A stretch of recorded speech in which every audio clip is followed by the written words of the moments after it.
مش قادر يا جماعه، روحوني. روحوني ايه؟ عشان ما احنا عشان نمشي من هنا يا حبيبي يبقى لازم ندفع الحساب. يا شيكو انا بقالي 3 ايام قاعد على الكرسي ده.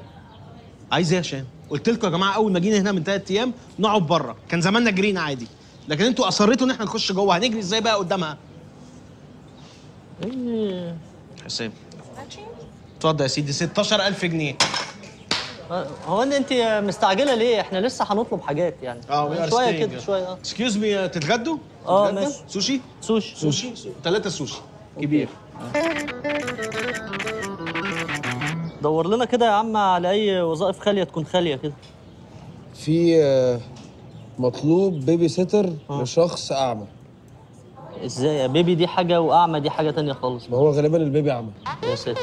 لا حول ولا قوه. ومطلوب بائعة حسنة المظهر على شرط ان تكون محجبة. مشكلة محجبة دي يعني. هو ده الوسيط اللي كان في عربيتي قبل ما نسافر ولا ايه؟ ايه ده؟ لا مؤاخذة مش فاهم. ده بنمسح بيه الازازه يا فهمي بقى.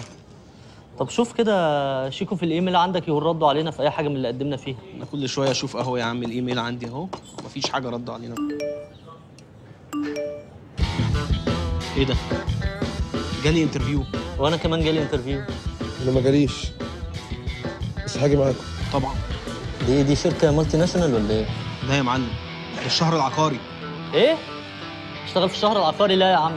لا يا عم، ايه شغلانه حكومه مضمونه؟ انت عبيط ولا يا عم ده طوابير وزحمه ورشاوي وموظفين ومواطنين وايه القرف ده؟ ايوه بس مصالح يا هشام، طلع منها مصالح. طب احنا هنخرج من هنا ازاي؟ بص واحده واحده ورايا. محدش ينسى حاجه بس. ماشي على طراطيف صوابعنا. ولا قشر بيض بقى. ماشي. سلام يا برنس. Počkejte, ešte si... يلا يمين ولا شمال ولا اجري. سد يا هشام بسرعه. دور يا فهد بسرعه. يلا. Ej, ty zlodej!